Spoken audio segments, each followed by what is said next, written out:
Everyone, and welcome to another Premier Pundits live podcast. It's Wednesday night. It's a live Q&A, and I'm here with my esteemed co-host, Mr. Johnny Wilson.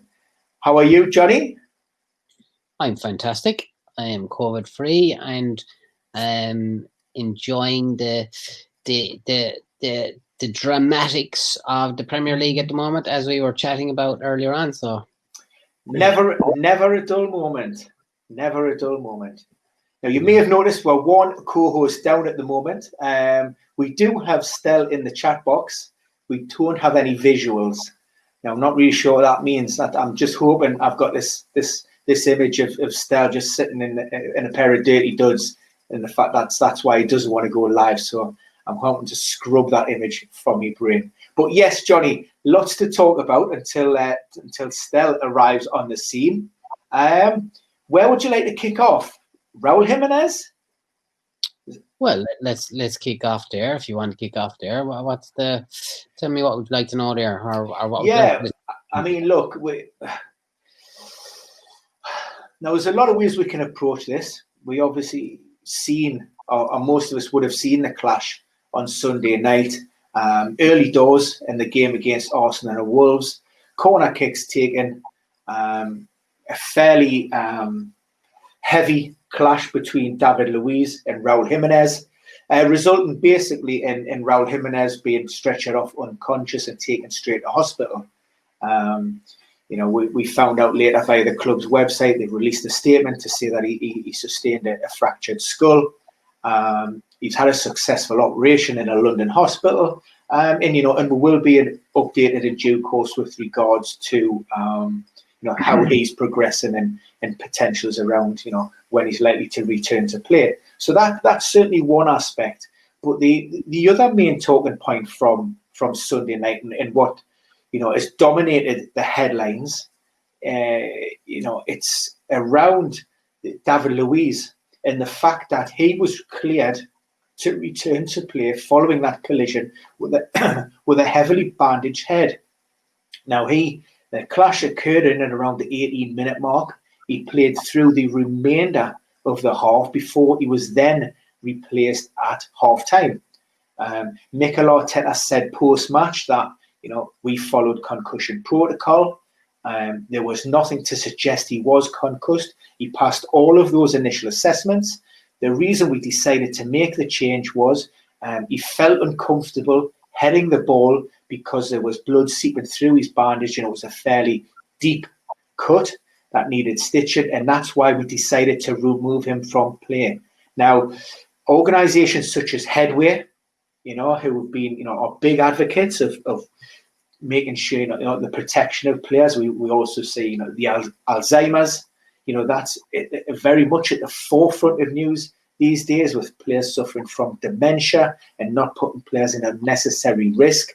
So there's been a lot of controversy around whether or not David Luiz should have returned to play, and whether that was maybe an issue for a decision by the staff or the medical team assessing, or is it a lack of are the protocols that are in place for elite level football just not adequate for the job? Do they need to be more robust, and do we need to be taking concussions and head injuries a lot more serious? A lot of questions in that one. I guess with regards to, number one, the concussion should be mandated. So it shouldn't be, there are guidelines. So guidelines are guidelines. What are guidelines? Guidelines are just a fucking waste of time, aren't they? Because, you're not mandated to do it. You don't have to really, you've just got to follow these guidelines. So that gives you no rhyme nor reason with regards to what you should or shouldn't do. Their guidelines, If you think, then you should do it. Whereas really, what should happen there is that once that situation occurs, you're mandated to remove that player from playing. So on the day of a suspected concussion, the player should never return back to play or train on that day. So concussion, you can have delayed symptoms on that. I know of a few players who in the bus have, I wasn't involved in these teams now, to be honest. They were younger group players, They've collapsed on the bus. And anybody who collapses on the bus on the way back from a game, they're at potential of going into cardiac arrest. So we're not just, this is a potentially life-threatening condition. So number one, I would say, the guidelines need to be more robust in the fact that they need to be mandated, and then that takes out kind of any of the wishy-washiness, because, it's a mandate, it's a rule, it's stated, everybody has to follow it. So there's no kind of like, we'll make that decision tomorrow. Whereas at the moment, people are trying to make decisions, in a high stakes, high consequence environment. Having said that, it might be a little bit easier to make those decisions now because you don't have all the crowd there. So it's easier to kind of communicate with the player if the player is coherent. Now, with regards to the questions and passing the Maddox and passing your concussion assessment, I don't think that's a very good well, in 10 years' time, it won't be the same assessment. That is an absolute guarantee. So looking at somebody's short-term memory, their long-term memory, their behavioral traits, and so on and so forth, it's not a really great way, because everybody's got to assess them, because everybody's going to change in that situation anyway. You want to get back up there and play. You're motivated to play. You've got, a head injury. Maybe you're not too sure what's going on. Maybe your symptoms are going to be delayed. So certainly the way concussion will be assessed is going to change dramatically. And I think there has to be a mandate there. I think in that situation, it's fair to say, look, he's got a nasty cut to the head. It's a high, everybody's watching this game. Really, you're taking him off, aren't you? You're taking him off in that situation. The other guy, if you're looking at the other guy, he's not responding. He's unconscious. You're looking at your guy. He's got quite a deep gash. He wants to play on, and so on and so forth. Then you've got to really suspect a concussion at that stage. And a lot of these guys can answer, can get their Maddox questions right. Is that a defendable decision to put the player back on? I'm not sure. If you had a mandate saying, look, there's a doubt here, so, and this is what the guidelines say, if there's a doubt, sit him out, because incorrect management of these concussions can lead to further injuries. So you'll often hear of players who've had to retire from football because they've had a headache, and they might be 44, 45 years of age now, and they're telling you that they've had a headache for 15 years following, repeat concussive events. So it's like it is a pretty debilitating, life-changing, if not life-altering as well as life-ending situation. So, it's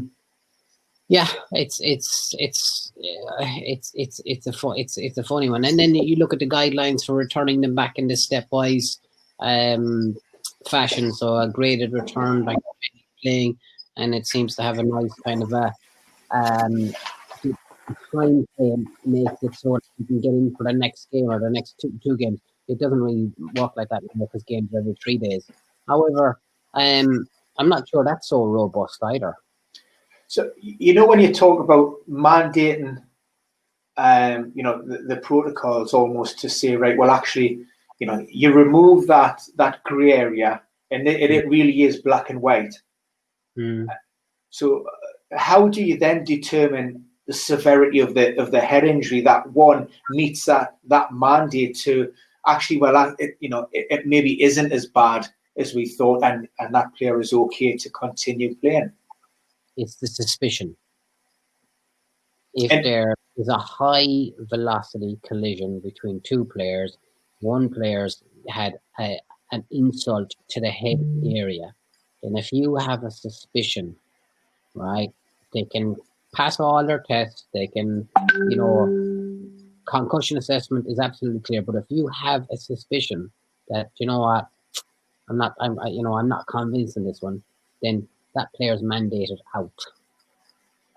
Now, I know you're asking, like, that'll come down to user error, it'll come down to the experience of clinician. I mean, as in the Premier League, let's say that you're the head of sports medicine in the Premier League for the last 15 years, and in professional football in the Premier League, like, how many concussion injuries have you dealt with? Probably not a lot. Not enough to be an expert in them. Not enough to make that decision in a high-risk, high-stakes environment.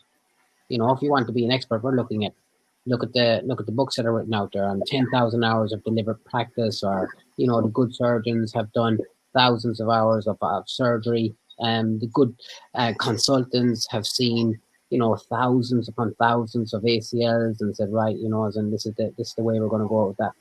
But if you're working in professional football and you get this wide array of injuries, and concussion injuries are further down the line with regards to, you're going to get a lot of hamstring injuries, you're going to get some ACLs, some ankle injuries, some quad injuries, some contact injuries. I think concussion is probably a long way down the list. So over 15 years, if you've dealt with, and I'm being very, very optimistic here, if you've dealt with, in 15 years, let's say you dealt with 5 concussions a year, so that's 60, I don't know, 5 times 15 is 75, yeah. 75 concussions over 15 years. I don't think you would have dealt with 75 concussions. Does that make you, give you the ability to make that decision? I don't think so. So therefore, would you be an advocate of having maybe an independent specialist, expert on the sidelines to undertake that, that impartial assessment, or taking that player out of the game? Excuse the pun here, but it's a no-brainer, isn't it? It's like you get in that independent guy who is literally just there for, and this is happening anyway in the Premier League and so on and so forth. It's just not mandated, okay? So you're having these people who are out there looking for suspected concussions. They're the ones who their day-to-day job should be in that type of scenario, whether they're in the NHS or private practice, private clinic, whatever. So they're the ones that you want to kind of look at and say, right, you have ultimate decision here. If there is a suspicion that there is a concussion here, this guy makes the decision independent of the teams, the medical staff, the players, whoever it is. They'll still be under a lot of pressure. They'll be under, to call a player and say, look, I have a suspicion here. And then the next day it turns out that the player isn't concussed. And then, and management are kind of going, oh, you cost us the game and all that. But that's not the point. The point here is we're basing everything around the suspicion. Hence why these guidelines and the way concussion is assessed is going to change dramatically. It has changed dramatically over the last, every 4 years they carry out a consensus they get the experts around the world. They get the experts around the world to say, right, well, what are the guidelines? What should we be saying?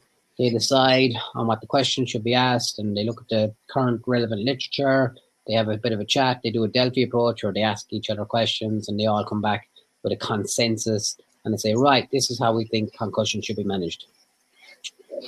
So given the fact that, you've already touched upon that somebody may present and pass all of those initial tests, say pitch side, even by an independent doctor, and we've seen obviously a lot of proposals with regards to this 10-minute rule, where maybe the introduction of a temporary substitution, a concussion substitute would come on, fill that gap, and the player would be led away by an independent. Now, given the fact that, some players may have delayed onset of concussion, is it quite feasible or possible that a player could, again, be taken out of that game for 10, possibly even 15 minutes, still pass all of those tests by the independent, then be cleared return, and still say have this concussion and still be putting themselves at risk?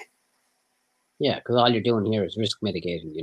You're looking at your risk and you're doing a risk analysis and kind of going, well, if I give myself another 10 minutes here to make this decision, I might make a better decision. Am I going to get that decision right? Is it guaranteed in that 10 minutes that this guy definitely doesn't have concussion? No. There's absolutely nobody who could say that. So therefore, is the fact that we're talking about just implementing this rule, in your opinion, is that adequate? Is that even worth doing it? Should it not just be a case of, well, actually, look, this is black and white, where we're saying head injury, bad, you're out, gone, you will not return to play? No, because not all all head injuries are concussion injuries. Okay, and there will be some facial cuts. There will be some, there'll be some minor head injuries. okay, that need attention, need looking at, and need to exclude concussion. So it's a small percentage. So that 10 minutes, right, will give you the opportunity to say, right, was this, look at the mechanism of injury, did he fall from a height, was it a high speed collision, is there suspicion here that, that this guy has got a concussion? So for the minor ones, I think it gives you a good idea to maybe patch somebody up and say, well, actually, do you know what? That's an exsanguinating bleed. That's not gonna stop, even with stitches. We need to get somebody else on there. So it's I think it's a good step in the right direction. I think it's been needed for a long time. Gives people a little bit of breathing space as well, maybe to make a better decision.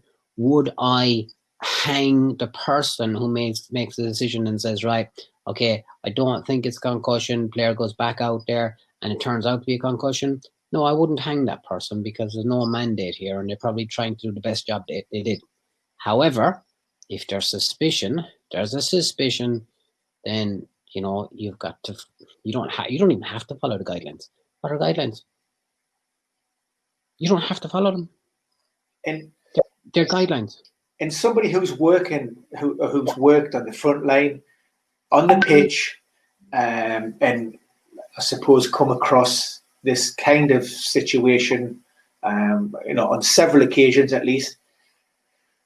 How much does the the pressure of the environment, the external influence and factors, how much of that bears burden on your assessment and on the pressures to, if you maybe have a 50-50 judgment call in your own head, and you've got managers and not at the moment, but you've got crowds who are, it's a star man, it's a big game. How much of that is having an influence and part on your decision, or is it not?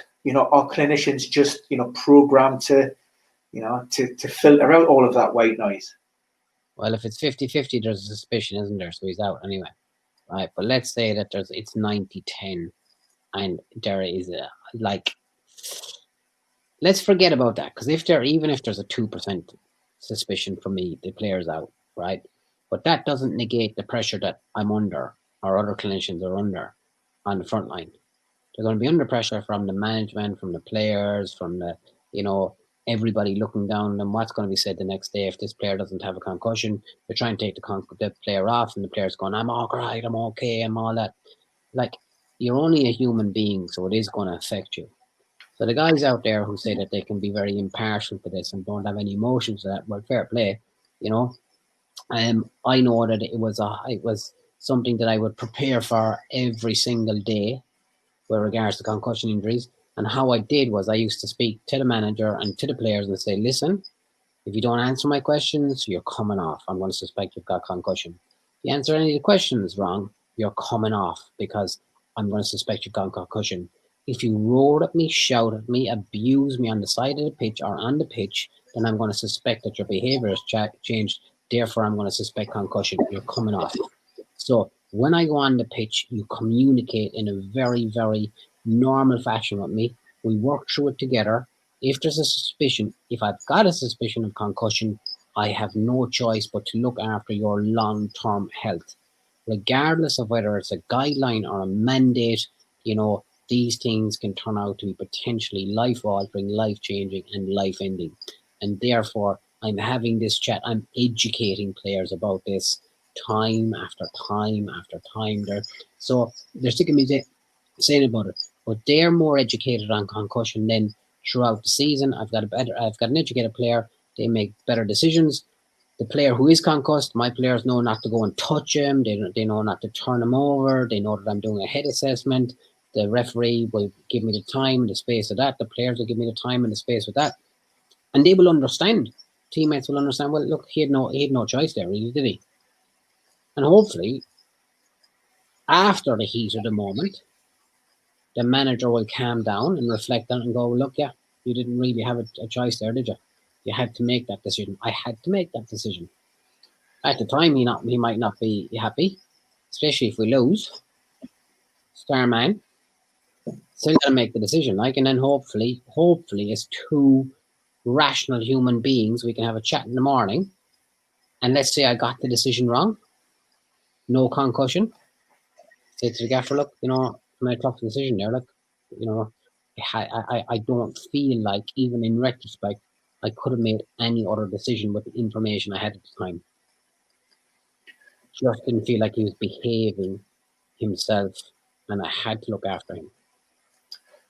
So given what we know about the circumstances around Sunday's clash of heads, you have one guy on the floor who's unconscious, stretcher called for immediately. We didn't really know at that stage, you know, how severe the injury was. And then you've got your guy who's bleeding profusely, deep laceration. You know, in your opinion, first thoughts, you know, what's going through your mind at that point?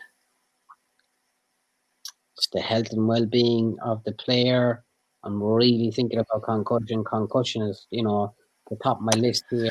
I'm looking for any kind of distracting injuries to see, you know, are we potentially going into a cardiac arrest here?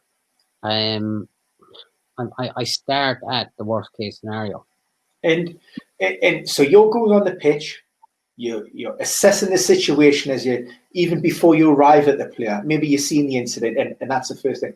So in your own mind, before you even arrive anywhere near the player, there's a suspicion of concussion. So in your own head already, that player's coming off and he's not returning to play. I have to start there, yeah. I actually start in that situation with cardiac arrest. And so giving that, what would the player then have to do to then convince you to say, well, actually, he's not? Because that must have been the conversation, given the fact that we've already talked about, you know, it is possible that a player can pass those, you know, initial assessment. They can appear coherent. They can do the short and long-term memory test. You know, they're very engaging and they answer every question.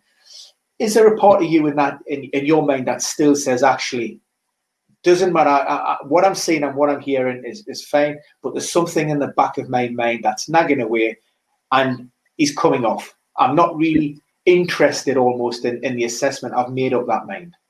I've made that decision. I'll answer that question in another way, because this is a guy who, as far as I'm aware, now you can correct me on this, has been reported to not have had a concussion. Yes. Yeah, that's correct. As we speak right now, David Luiz did not have a concussion. Therefore, Arsenal made the right decision, didn't they? They patched him up, tried to keep him going. There was no concussion. It was that he was bleeding profusely and that it was going through the bandage, and therefore that's why they took him off. So there had to be no suspicion or no doubt whatsoever that there was a concussion. And given this case, the Arsenal medical team were correct. They patched him back up. And this happens all the time, you know. You patch him back up, but you just can't stop the bleed. And if you can't stop the bleed, and the player says, "Look, I can't function like this. I can't play on with this." Then he comes off, and he comes off due to an injury, but not due to concussion. So he came off due to a head injury rather than a concussion. So, in all respects, the Arsenal medical team are right here, weren't they? But if we're saying that the protocol and the guidelines, as they currently stand, aren't fit for purpose and are not adequate, and yes, they may have proved to be right, is it a risk that's worth taking, given the fact that we know that secondary concussion, another bang on the head, you know, could potentially, you know, have a devastating effect on the player, just given the gravity of the, you know, from players on the pitch, because there's no crowd, you know, they heard that almost what they described as a sickening thud at the far end of the pitch. It was picked up on television cameras. You can only get secondary concussion if you've had a first concussion. So he didn't have a first concussion. But if the protocol, if you're not able to establish or ascertain within that small time frame and that window whether or not a concussion has occurred, you suspect he's fine, but you cannot even by your own admission, you cannot be 100%. And is it worth then maybe thinking, well, there's got to be an element of doubt in the fact that there couldn't have been an element of doubt because he played on. So there could not have been 1% of an element of doubt from the medical team at Arsenal because he played on. Even though the protocol within that time frame that we know, it wouldn't be able to fully establish whether that concussion had occurred or not. No, that's a different question. Pressuring Your Honour. Look, we'll move on. I tell you what, we'll move on because we're getting a lot of questions with regards to Raul Jimenez, and of course we wish him well and wish him a speedy recovery. It didn't look great, and in terms of collecting the data and working in and around the Premier League, there's only there's two sort of players that spring to mind with regards to players that have suffered similar injuries, because we never quite know what's going on there. You know yourself, the full details of the injury will never be released. We have one from back in, I think it was maybe back in 2006, possibly, when Peter Cech, he came out and slid down for a ball. He took a knee to the top of the head. That caused a little bit of a skull depression. He was back in playing competitively in a little over 3 months. He had to wear protective headgear for the remainder of his career. And then, the other end of the spectrum, we've seen what was quite a horrific clash with Ryan Mason a few years back. I think he was playing for Hull City at the time, and maybe against Chelsea, and it was a collision with Gary Cahill, if I recall correctly. And after months, if not years, I think it was maybe 18, 24 months, it was almost time where he had to give up and call time on his career, because he just wasn't able to he wasn't able to train. There was obviously psychological issues, and he was basically told that he'd be putting his life on the line if he returned to competitive football. I mean, how common is this type of injury, and what are the dare I say, almost success rates or the likelihood of a player making a full recovery and returning to play at the highest level? Well, I can only tell you from an N is one number with regards to what my experience in this and what the research would say. But you probably have the numbers, don't you, with regards to concussion? I've got the concussion, yeah. But in terms of, I mean, the fractured skull, like I say, I think we only have two on record. One being quite a quick and an early returner, and then the other being, a career-ending injury. So and I know there's complexities around those specific injuries and other influencing factors which will determine, how quickly or if ever a player would return back. But I mean, just in terms of where Raul Jimenez now, we know that he had surgery on early hours of Monday morning, which was successful. Where are we now in terms of that assessment? Where will the player be expected to move on? Successful is very funny. What does that mean? Does that mean successful he didn't die? Does that mean successful that it wasn't a major surgery? Does successful mean that the surgeon thinks, he did a nice job? What does that actually mean? That has to be qualified. What he was successful. I'll take that up with the Wolves website who released the statement. I'll just presume that whatever procedure he went down for was carried out without any problems and issue, and went as planned. As planned, yeah. As planned. I'm reading between the lines here. Yeah, because it's like that's just kind of pacifying the crowds, isn't it? Telling them something, but you're not told anything there, really, are you? Do you know what I mean? As in regards to that, so I'm going to dismiss that statement and say that we don't know enough, and they don't know enough. Nobody could make that decision. How surgery was successful. Surgery was successful when the lad goes back to training and playing. Surgery was successful when he doesn't wake up with a headache next week that doesn't go away. Saying that surgery was successful so early to when the surgery happened, what happens if he gets an infection on the brain over the next few days?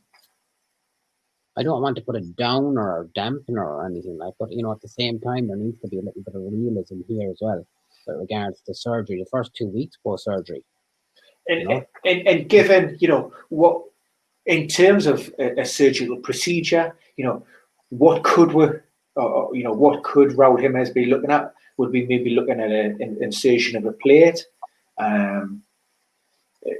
Yeah, I mean, you tell me, what could we have been looking at in terms of that possible surgery? Well, I suppose in terms of surgery, you may have decompression. So, if there was a bit of a bleed and there was some pressure in there, then you may have that. Generally, less is more when you come to these type of surgeries. They're not kind of messing about with any soft tissue, really. There isn't any soft tissue really to mess about with here. And then, it just depends on the fracture line, the fracture site. Does it warrant some type of fusing together, or do they think that there's good alignment? So I don't know. And presumably, given all of those different complexities of what could have some kind of determining factor on timelines for a player potentially returning to play.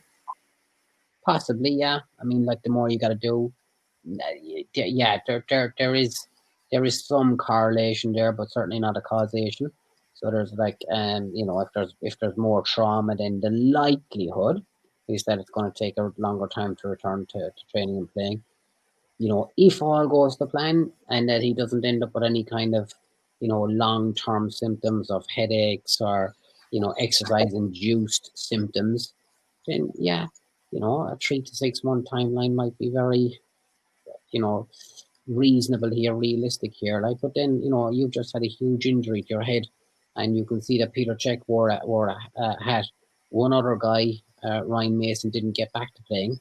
I mean, surgery was a success.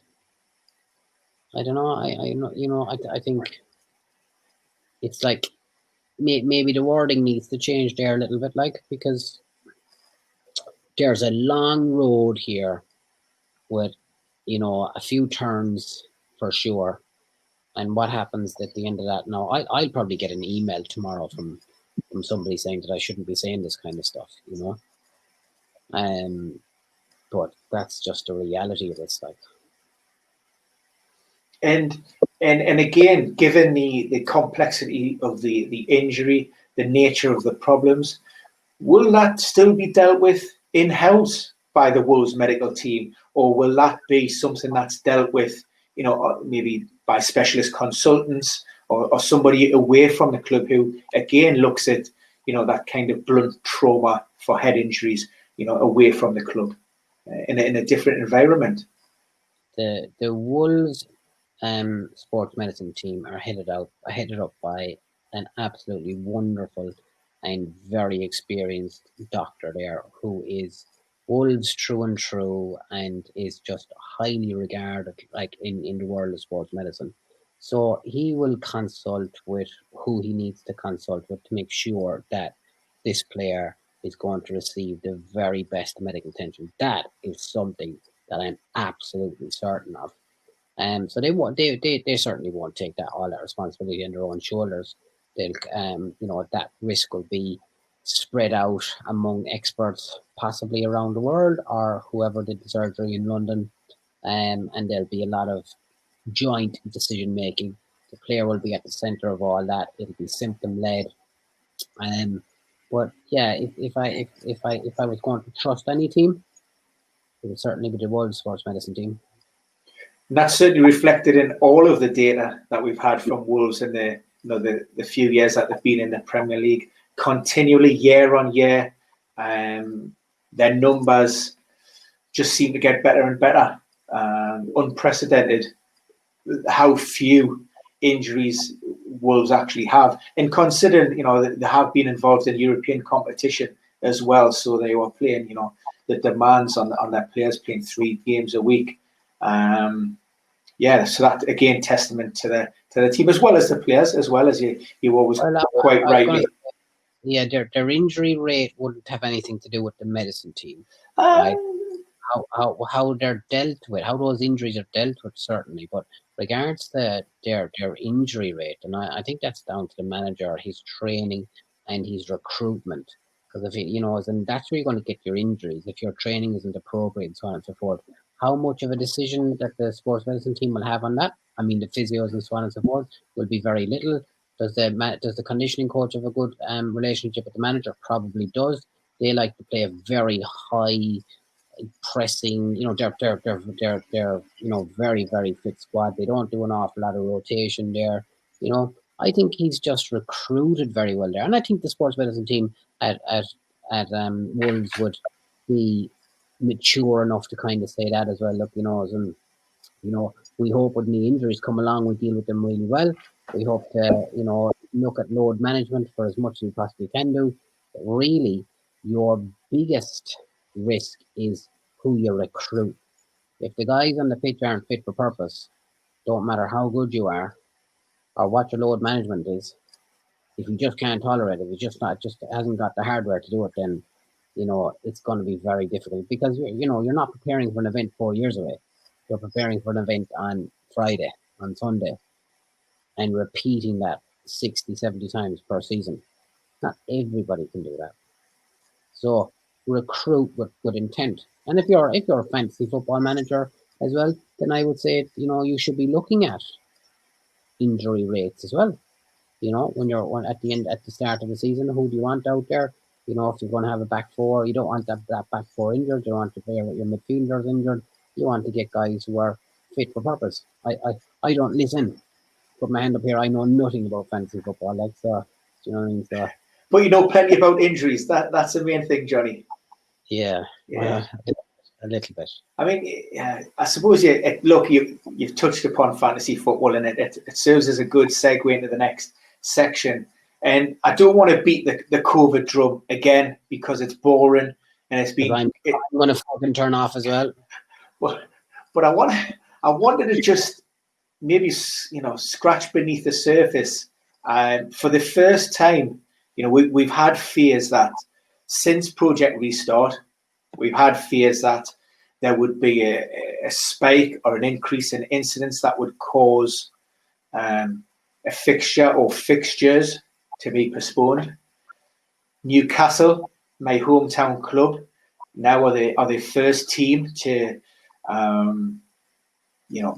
express concerns to the Premier League officially about their worries that they won't be able to undertake their commitment of a fixture down at Aston Villa on a Friday night, due to at least what we know as 7 positive cases. That led to Public Health England being called in, who came in and closed their training ground on Monday. That then almost fast-tracked a decision, and then the Premier League agreed to postpone this weekend's fixture with Aston Villa. Now, in terms of Newcastle getting back to a point where, one, they can almost train again, or train within their normal environment, and two, making sure that they have enough players in place to, be able to fulfill that commitment. What would be the conversations and what would be happening now between sort of Newcastle and Public Health England to try and make sure that they're back playing as soon as possible? Well, I would imagine that this has nothing to do with the training ground. I would imagine that they've been exemplary in their conduct with regards to how they're social distancing, making sure there's adequate distancing between players. I know because I was involved with Project Restart, so I know what has to happen in Newcastle United, and I know how good they are up there. So the issue you've got here is that these players and staff have got it from outside. Anybody can really get it, can't they? I think they've got it from outside. Then maybe they've intermingled. One or two of them got it from outside, and the next one gets it. You know, it just happens. So I guess at this stage, then they're going to have to follow protocol, whatever the protocol is for elite players, because they're special, and then the rest of us are just a load of shit. So who cares about the rest of us? Like London is in tier 2 because London can't go into tier 3, otherwise the economy would die. Fuck off. Even though they've got a higher R rate than we have up north, the Northerners, and we're in tier 3. But that's a question for another day. Well, it's like, yeah, it is. But my point being is that none of this makes sense anyway. So they'll have to wait the quarantine period out until those guys have got a negative test. When those guys have got a negative test, then they go back and everybody resumes again. PHE will come in. They'll say, okay, right, you've done this, this, and this, and this. So, and they'll have to do that with like urgency. So that has to be done in a timely fashion.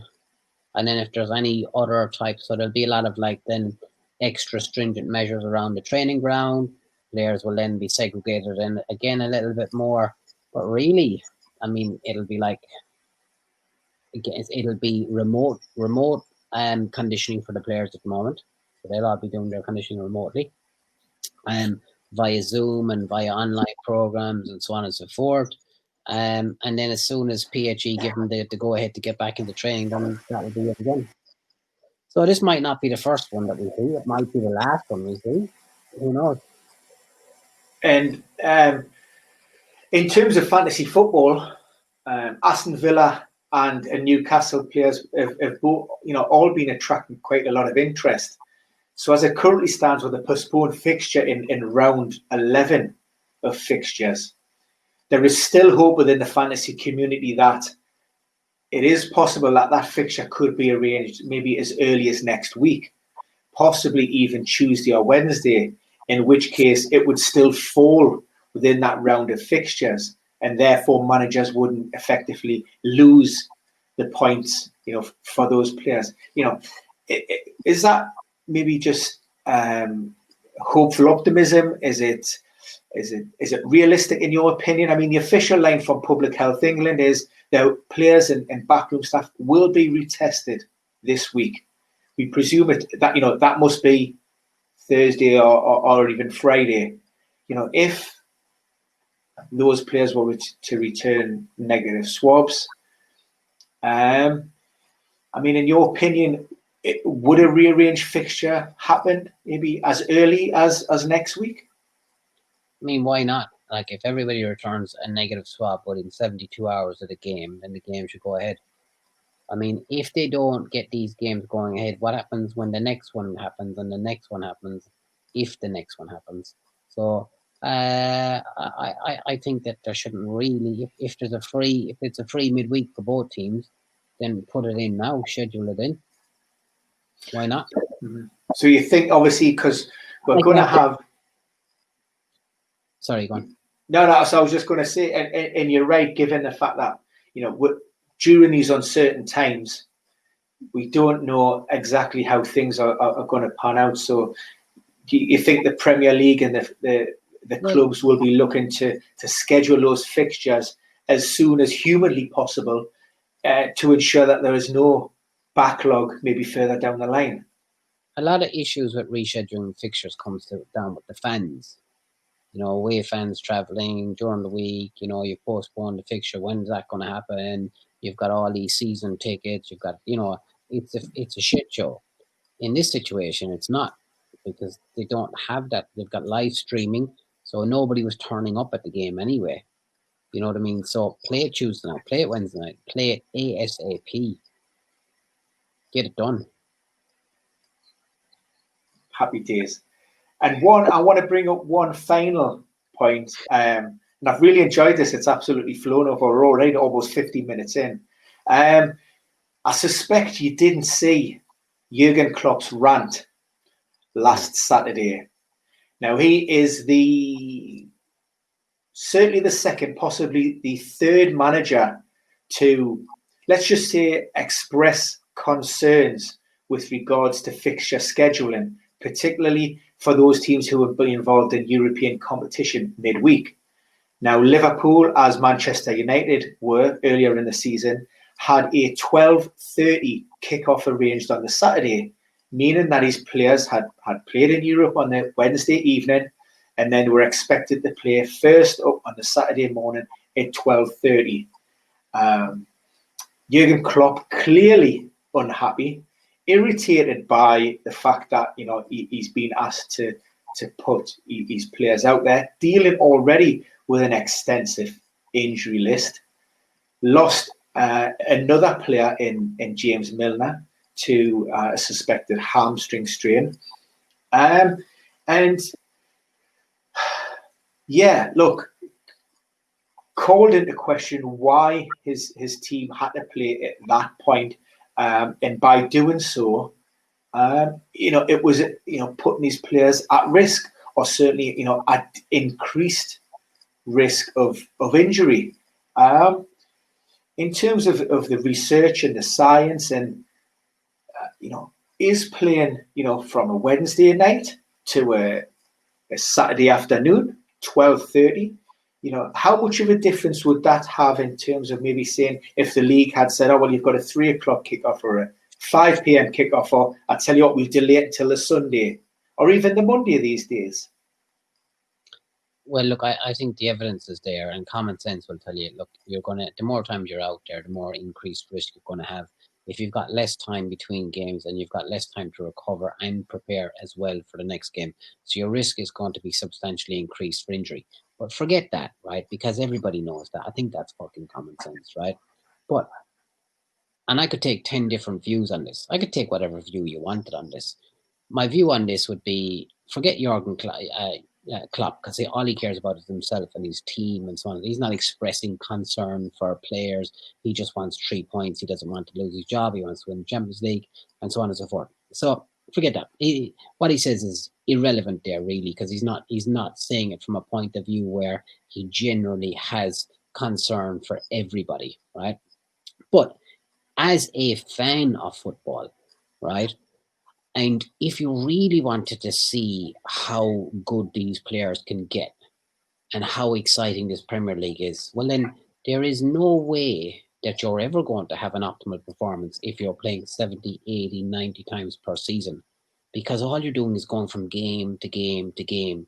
You're not preparing yourself adequately, properly. You're not getting the best out of the human body. You're not getting the best out of your physiology. All it is a war of attrition. And really all we're seeing is kind of guys just at the end of their line, burning matches upon more matches upon more matches till they've got no more matches to go, and it goes to injury. But, people talk about the excitingness of the Premier League. If you did space those games 7 days apart, which is not a long time anyway, right, then I think you're going to get a better quality in the Premier League. This all comes down to television and so on and so forth. And I think the injury risk, drum has been beaten over and over and over again. And I don't think it's just because it's been beaten by the wrong people, because, they just care about their own team. However, if you were to look at the Premier League as a product, less would be more in this situation. If you look at the players about how good they can actually get, imagine giving players from the age of 18 to 28 to really develop, to have meaningful games, to have meaningful periods where there's conditioning. Imagine where your international team is going to go then, with regards to, you're developing players from 18 to 28. You're not, there's no deliberate practice when it comes to games. The deliberate practice is when it comes to training. And if you want to put deliberate practice of hours in there, you need 10,000 plus hours. That was a study quoted on the violin and on chess playing, and then was, very poorly translated into other sports, including football. But the general consensus is to be good at your particular interest, then 7,000 plus hours of deliberate practice is what is needed. These guys are getting thrown in at the age of 17, 18. They've done nowhere near that. They've got some talent and then they break. Some of them are robust, but they don't have the talent of the other good guys. That's why you only get the likes of Messi and Ronaldo and Diego Maradona and Pele, and you can count them on one hand, can't you? The rest of them are all just kind of mediocre guys who are overpaid, undertrained and overplayed. And you touch upon a good point. You touched upon international football, and at the end of this season, we're heading into the Euros, and that the Euro 2020 tournament, which was delayed due to the COVID shutdown. Do you think the current football scheduling in and around the Premier League will have a detrimental effect on our national team at that tournament? Yeah, I would say so. Look, my opinion is not reality. But in my opinion, and yeah, I think that, if I wanted to prepare for the European Championships, then, throughout the next 9 months, I'd want to be playing meaningful games. I want to developing my strength, my power, my explosive, my repeated sprint ability. I want to learn about the game. If I'm that type of player, if I really want to learn about the game, if I want to study my position, study my movement, then that's what I would be doing. And, you're not affording opportunities. And do you think, given the fact that the Premier League bosses have almost got this captive audience in the fact that, they can put a football game on any day of the week, really, at any time, and they've got that subscriber hooked? Do you see any change anytime soon in, maybe the companies working a little bit closer with clubs and looking to enhance their own product? The funny thing is, Pep Guardiola and Jurgen Klopp think they're great coaches. How much coaching do they do? If they're playing so many games, how much coaching do they do? Not a lot. How much coaching experience have they really had? Not a lot. They played for most of their career, so they didn't get a chance to start learning their craft until their mid-30s, early 40s. Does that make you an expert? Does that make you a good coach because you played? Probably not. Now, I'm making huge assumptions here. I'm dividing a lot of water here, but I'm just saying is if you're doing that amount of playing and there's a lot of recovery going on, there's a lot of conditioning going on, how much actual coaching goes in, and how much of these, is it just picking the team, really, recruiting good players, picking the team, giving them a few football sayings, game of two halves, high pressing, want you to turn the full back, keep it on the deck, come on, let's keep our composure, we play to the last minute, the game's not 90 minutes, it's 94 minutes, do it for your club, do it for the fans out there. Fuck off. Fuck off. That is the nugget. That is the nugget, my friend. You've absolutely nailed that. Listen, we're approaching almost an hour, Johnny, and it has flown by. I've really enjoyed it, really insightful. Once again, thanks for that. With apologies that Stel couldn't join us this evening. We'll put that down to he's just bought himself a brand new computer, a Mac. And while he was able to register into the chat box, for whatever reason, he couldn't log on to the camera, which is why he wasn't here. So apologies for that, if anybody's watching back. But I'm sure, Johnny, you've more than made up for it. Like I say, I've really enjoyed that, my friend. And I look forward to our next edition of the Late Fitness Test podcast, which will go live next Wednesday at 9 p.m, all being well. So it's a goodbye from me. Good luck. Goodbye from me, guys. And Johnny, just before we go, is there anything that you want to add? I know you've got a book that's due out, or is it out? Yeah, it came out on the 28th, so it came out on Saturday. So if you wouldn't mind retweeting it out to your millions of followers on Twitter, I would really appreciate that, Ben. That will not be a problem. Lovely. I've stopped kind of tweeting for a while. I've been off social media for a little bit. Needed a bit of a break from it, There's just it's mindless shit. And I'm just bored of the stuff that's on there as well at the moment. So it's I I'll get back into it. You know what I mean? I'm going to do a little bit of publicity on the book. The book is very good. It talks about all. Chelsea have written in the book. Liverpool have written in the book. A lot of Premier League teams have written in the book. Teams from all around the world. Munster Rugby Club. So yeah, so it's about, you know, managing injuries at the coalface in professional sports. So it's a really good read if you're interested in that. But yeah, that's a shameless plug there. So thanks for saying that. Not a problem. And am I right? Have I got it right? Is it Johnny_Wilson5 That's it. on Twitter? If you want to check it out, I will retweet the link to the book, and by all means drop myself or Johnny. My name is @Ben_Dinnery on Twitter, and happy to answer any questions or direct you to all good outlets who would be to supply with a copy of that book. And I'm sure Johnny will, you know, maybe he's even sign one personalised for you. Who knows? Premier Injuries is mentioned in the book as well. So. Oh, well, there you go. You see, there you go. You might even get a signed copy from both people on that one. Listen, guys, appreciate everybody who's joined us tonight, Casson and Thomas. Thank you again to Mr. Wilson. Until next time, it's about me.